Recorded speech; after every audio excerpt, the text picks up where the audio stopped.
the way to strong abs are through your posture and activating the right abdominal muscles. So we're going to talk about posture. When I tell people to stand up tall, the reaction's usually sticking their ribs out or really pulling their shoulder blades back. It actually doesn't create an ideal position for the spine. Nevertheless, the muscles to work well to create a stronger, leaner look for your torso or for your core. So I would like for you to think about, rather than sticking your ribs out tall, rather there's string on the top of your head and you're lengthening up.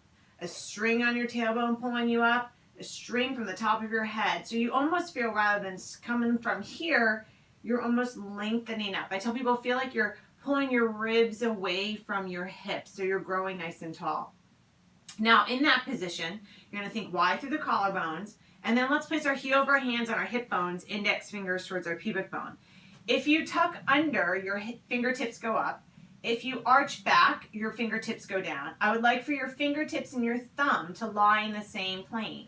So if you're making a triangle, you'll see how they all lie in the same plane. Always remember, neutral spine is first the pain-free position for the spine, and then this would be the second ideal position. Now in this workout, we're going to talk about the core. We're going to talk about the abdominals. And what I would like for you to think about when I say core abdominals, I really am talking about the pelvic floor with the belly and the back working in conjunction with your breath. That's a lot. So pelvic floor is the feeling of the muscles stopping the flow of urine and gas. So you're going to gently tighten those. You're going to pull your lower belly in. Now when I tell people pull their lower belly in, we either see this, like they're sucking up, or they feel like they pull in and then they bear down. Neither of those are correct. I would like for you just to feel like you're drawing your belly button backward toward your spine, really gently. So if you do too much, you might bear down or you might pull up. So pelvic floor, belly, and the concept of lengthening through your spine, or like a string on your tailbone lengthening up, helps to activate the deep muscles of the back.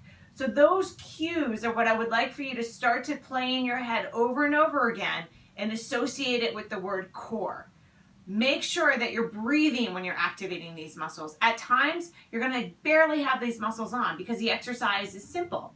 And as you might have a more intense movement, like the leg moving away from you, or you're using more resistance, you're going to have to pull them in a little bit more. The key with activating the core is really, and working the core, is really training it like you would any other muscle. Not 100% on and not 100% off. That's often what we do. Crunches, crunches, crunches. I would like for you to do this workout and think about how lightly, how little can I activate my core but still stay stable in my posture?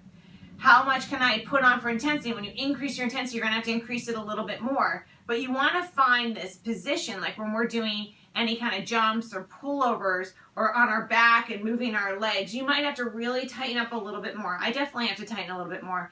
But when I know some of the exercises a little bit better, and maybe I bring up my incline, like when we're doing side bends today, I don't have to maybe work as hard. I'm trying to think about how my shoulders are, my spine is, and I don't have to almost feel like you're clenching. I never want to feel like you're clenching.